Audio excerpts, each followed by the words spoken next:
Good morning, folks. Chris Rockwell here. Hope you're all having a good coffee and wake up.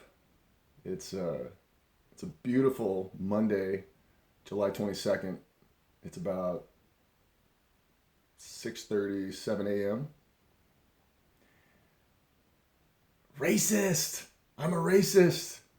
You're a racist. Trump's a racist. Everybody's a racist, unless you're a liberal.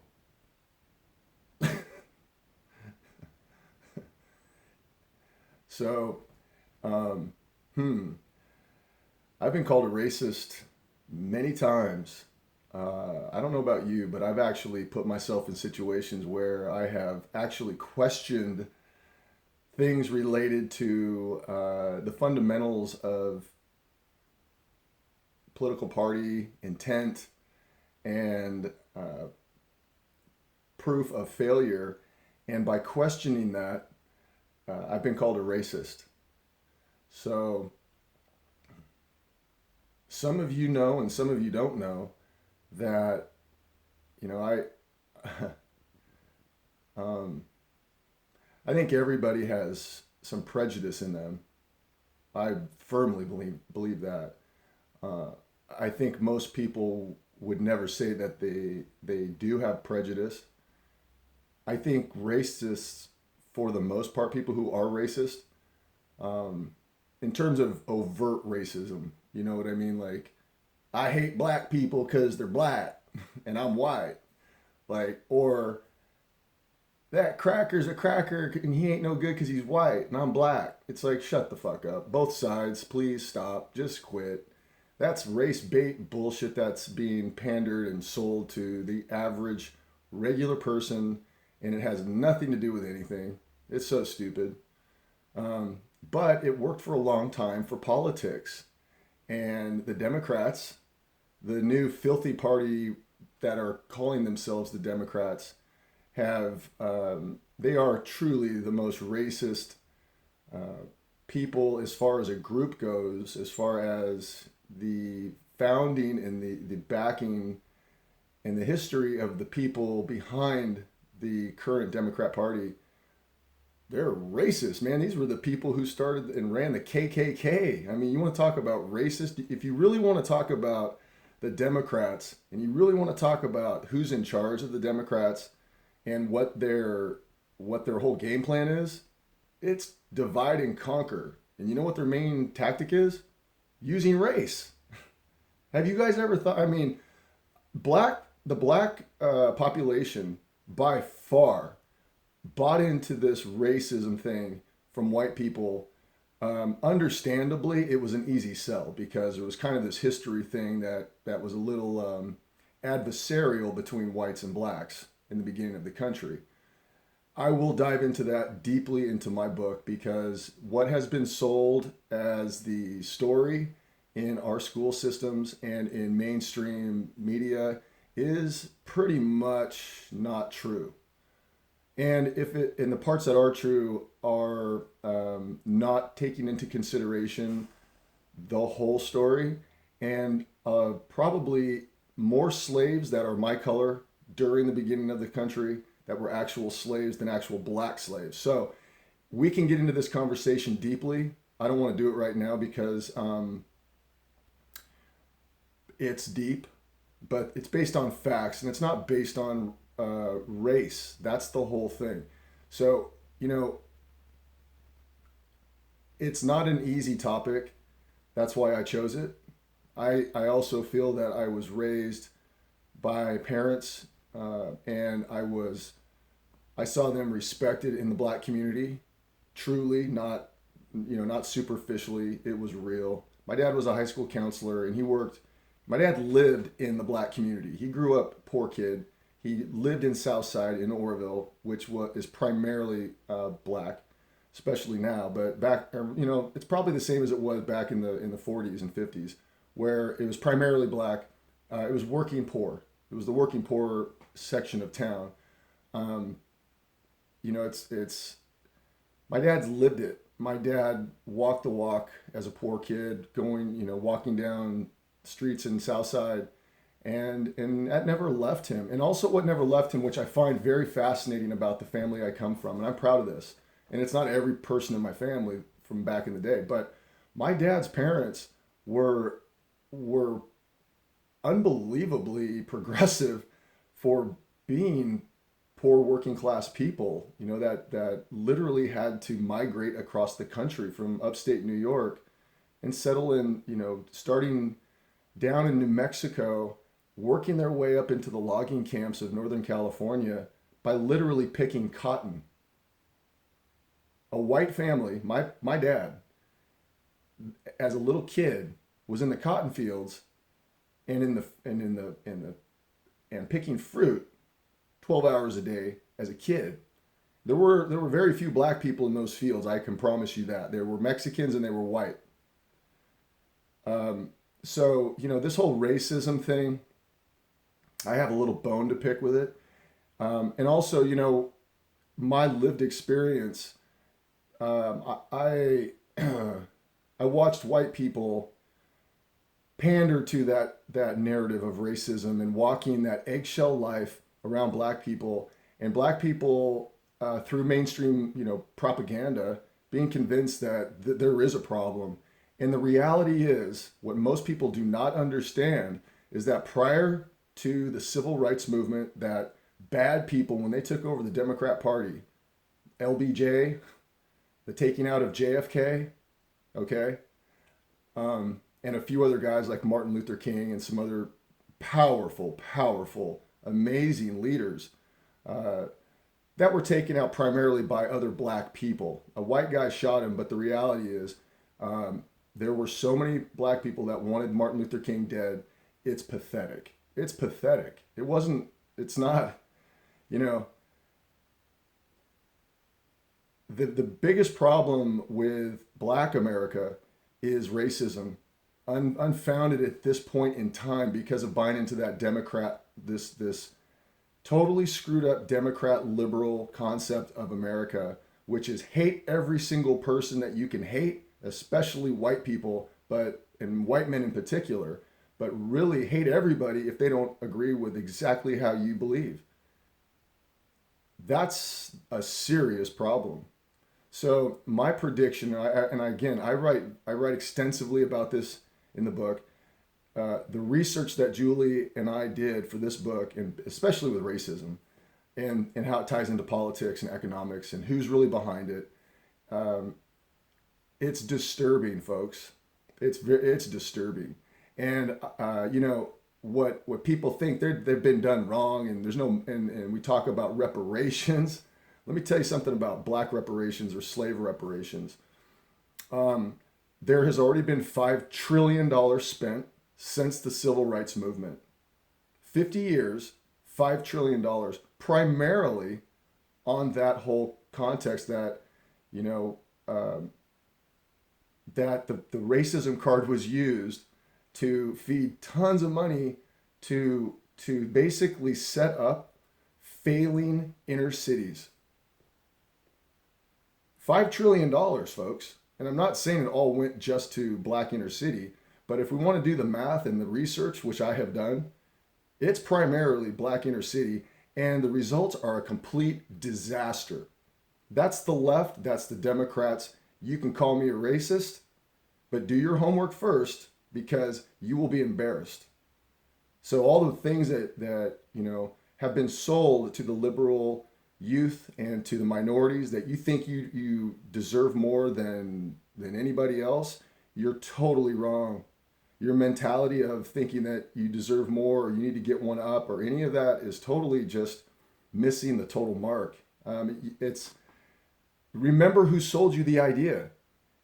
And I'm not just talking to minorities. I'm talking, the white people are the worst ones about this, because they just instantly, out of fear, sign off on a bill and they agree with it publicly when they don't really, when most of them really, behind closed doors, will feel like it's kind of screwed up, that's, that they're working their butts off, whether they're white or Mexican, black or whatever, it doesn't matter.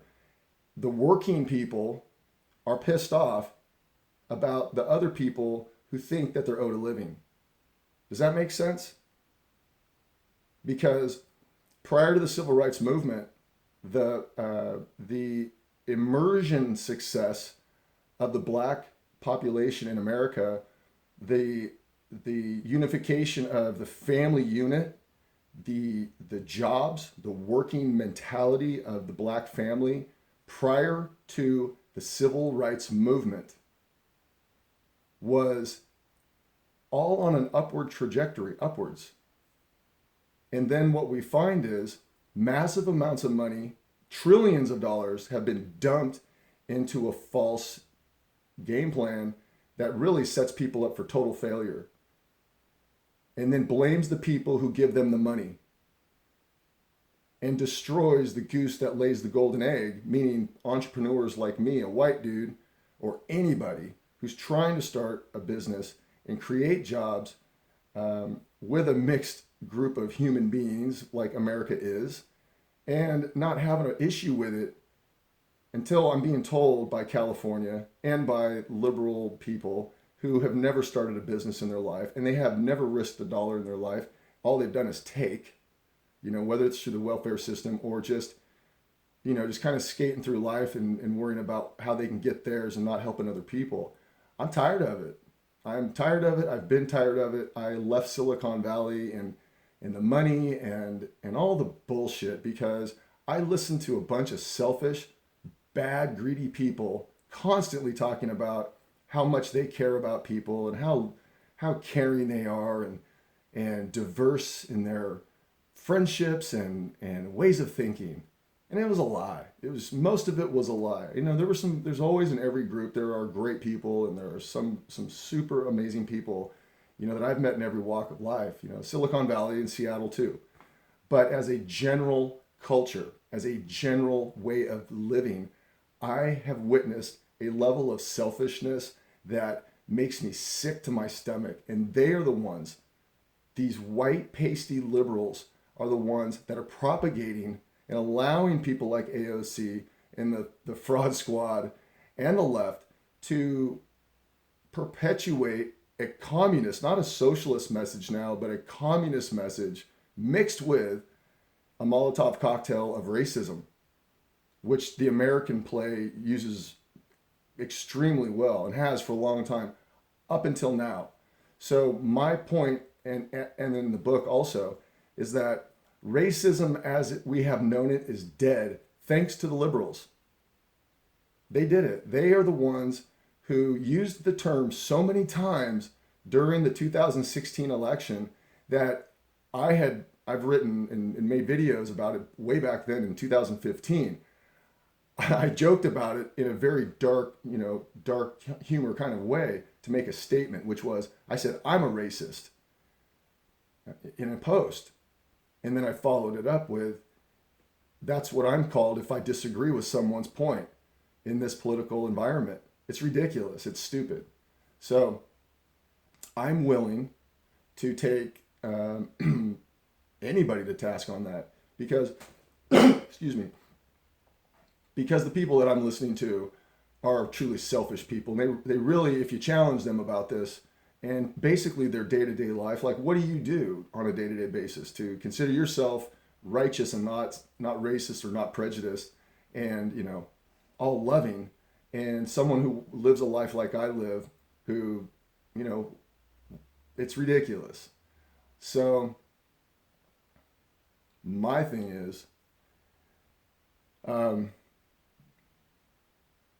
I don't even need to get into,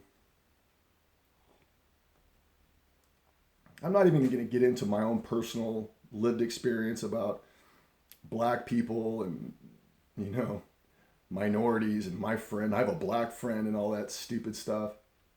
I'm not even going to get into it because the people who know me know what I've done and know how I live my life ever since I was a little kid. And the words that come out of my mouth and the words that don't come out of my mouth. And and the fact that it has always been the same. It's never changed, whether it's behind closed doors or it's out in public. Whether I'm hanging around with a bunch of white dudes who are rednecks up in the mountains from working hard and that culture should be respected as well. Absolutely. Which has been totally condemned. Hardworking white people, working class. Um, Shout out to all the great men and women who have worked super hard to lay the foundation for some people like me to appreciate and respect hard work, um, you know, respecting family and community and and things bigger than self.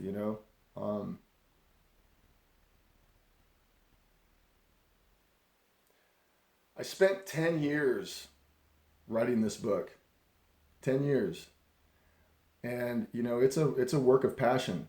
This isn't a joke, and the primary foundation of this entire book is based on racism, because there is a tidal wave tsunami ripple effect throughout the economic, geopolitical landscape that not the Americans didn't invent this, folks, but they perfected it. And the environment and the time that we're living in is we're watching the ending of an era where race was used as the primary divide and conquer tactic, and it has basically ran its course, um, because the liberals have used it kind of like the boy crying wolf so many times that and so many times where it was not relevant and it was not true, that even liberal people are starting to go, come on, man. Like, not everybody can be a racist like that. Not everybody can. Just because if you happen to agree with maybe some of the direction that Trump and that group and that party is taking the country, if you somehow think that that's better than socializing the country, you're a racist. Did you know that? Did you know that you're a racist if you disagree with socialism in America right now? So that's a problem. I'm being facetious. Like, that's a serious problem, man. Um, so what I write about in the book also, and I was talking about this back in 14 and 2015 and 16 clearly, but my take is what these behaviors and this war, this propaganda war, which is failing, and that's why you see CNN ratings and MSNBC ratings completely tanking. And that's why you see independent journalists, citizen journalists like me, and guys who've been doing it, who are focused specifically on just politics, great independent social media stars who have been around for over a decade. Guys like Mark Dice. Check out markdice.com. He's a kind of a political humorist, but these guys, people like him, SGT Report, Dave Janda. There's some really good people out there who are extremely intelligent people, and they're doing this not because it's making them rich. I mean, maybe it pays some bills, but at the end of the day, if you believe in you believe in the kind of American ideal, um, you know, there are a lot of people out there who, like me, were disenfranchised during the Obama era.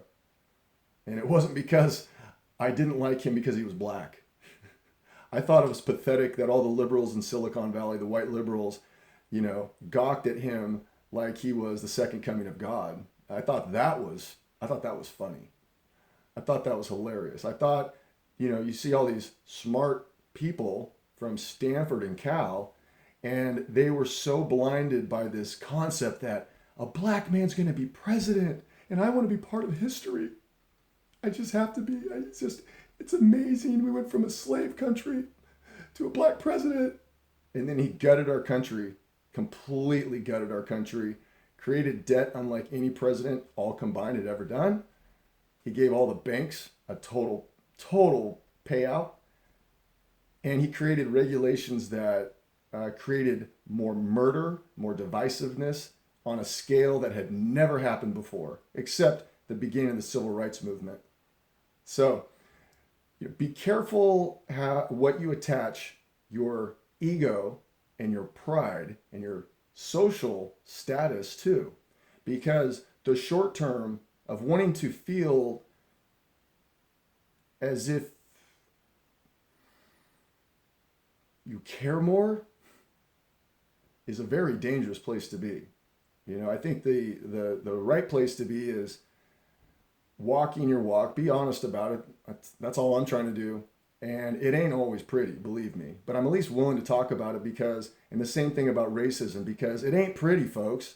That's why no one wants to talk about it. They just want to jump on one side or the other and get safe inside that safe little box and say, I'm with them or I'm with them. It's not like that in America anymore. I'm around a lot of young people, a lot, all the time, and I listen to them. I actually listen to them. I watch what they watch. I listen to what they talk about, what's serious, because they don't give a shit about, they're not financially tied to anything yet. And that's really important. They just want the truth. And that's kind of how I've always been. It's like, I've never been a money person, because I was raised by hippies, so I never had the context of like, that was the goal. The goal was to always do great work.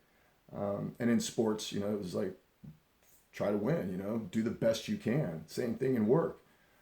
But, there shouldn't be handicaps. And if I can't win as a boy, I shouldn't be able to cross over and say that I'm a chick now and go wrestle and, body slam a girl and get my gold medal. It's like, that's what this is. That's what the racism stuff perpetuates. It perpetuates everything else of divisiveness related to sex, gender, economic, socioeconomic.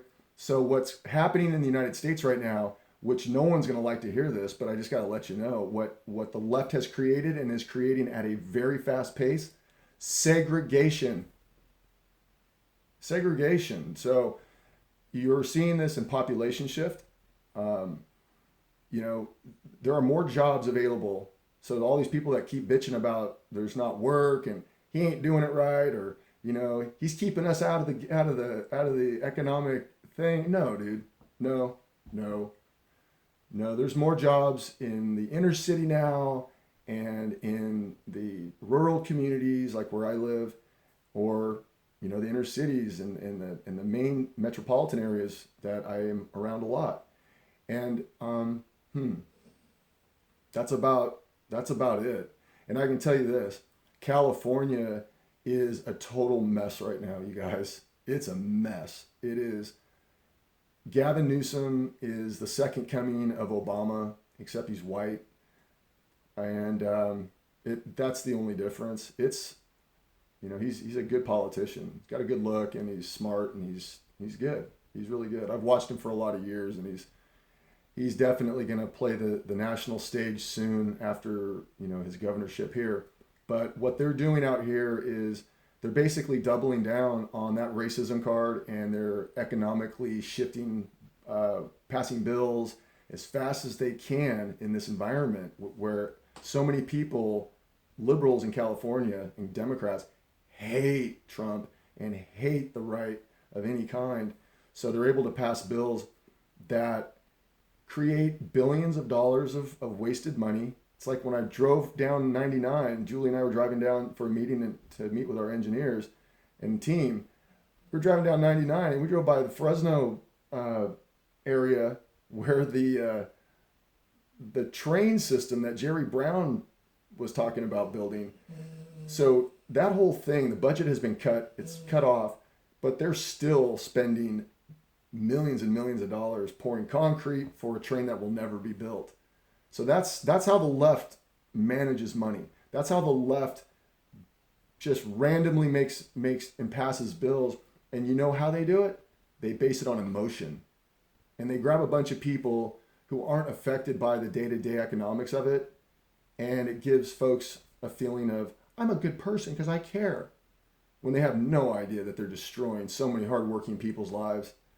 Think about the people who actually work hard, and especially the people who are in the, I would consider, just from dollar perspective, that the working poor, because of inflation and cost of living, it's a massive percentage. And these are the people that I'm worried about. These are the people that actually pay their taxes, and they work. I mean, they work so hard. and they are not represented properly. And I'm here to defend the generations that I watched sacrifice everything and give everything every day for pennies and for effort that was always above and beyond, you know. So that's who I'm defending. And I don't care what color you are, because I'm talking about people that are, you know, not just white people that in my family and greater family that I have so much respect for and that need a voice, uh, because they're good people and they're actually teaching the right things to their family and their children, and they're actually keeping their families together and trying to do things the right way in an imperfect world and an imperfect life. You know, that's what life is. But with the daily effort, instead of sitting on the sidelines spewing hate, spewing selfish rhetoric that is not helping anybody, you know, let's become more solution driven and team oriented, folks, and get off this whole racist race, I'm better than you because I care more thing. And let's start thinking about, you know, policy and relationships and business and teaching and coaching and doing all of these things more unified and less fragmented, you know, and less selfish. So this, I think, is a great topic for this week and to kick the week off with. And I'm passionate about it.